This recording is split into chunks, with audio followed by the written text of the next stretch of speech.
morning, everybody. Good to be with you. I feel bad on two counts.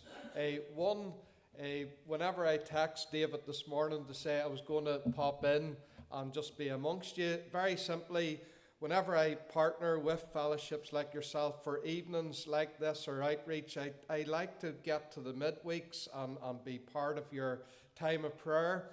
But quite a while ago, I took on 3 Wednesday nights at Tandragee Baptist for the Bible study. So I've done 2 weeks and I've got 1 more week. So I'm not going to be able to do that.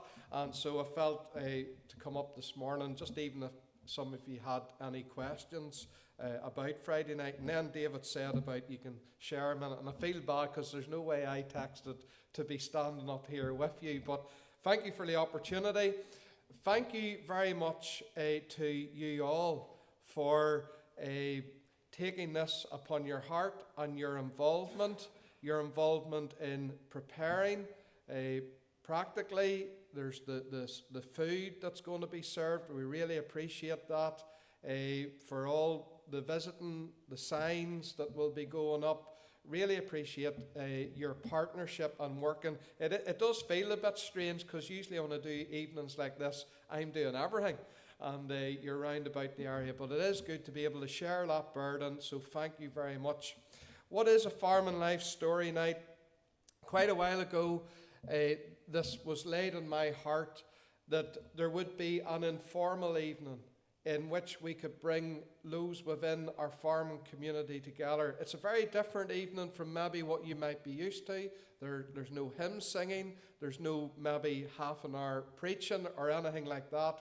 But the whole idea of the Farming Life Story evening is to engage with farmers, their families, and those who live within the community, who don't go to church, who are not used to maybe a church setting or style.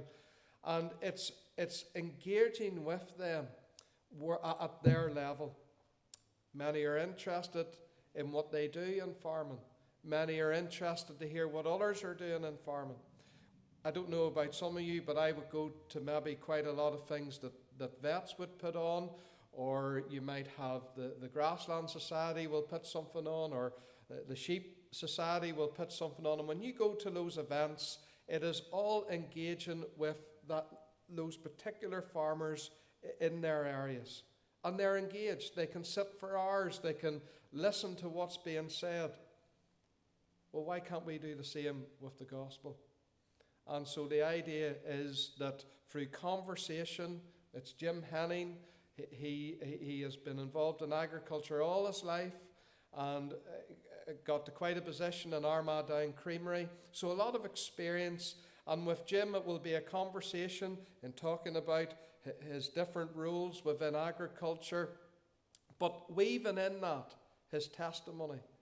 And what we want to do is to show the reality of Christ through all the different stages in a person's life, in the different experiences in work or in farming or just in life in general.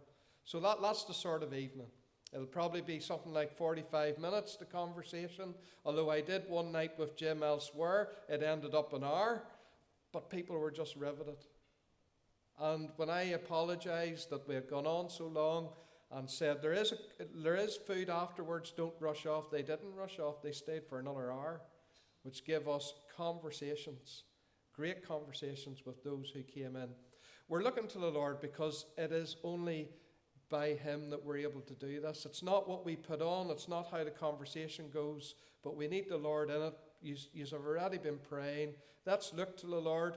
Let's ask the Lord, is there an individual who doesn't go to church, who has maybe been put off even by Christian things in the past, that they would be found on that night down in the community hall? And we look to the Lord to speak. So thank you very much. If you do have any questions, feel free to ask before I leave this morning. And we really are looking to the Lord to bless this time. Thank you, David.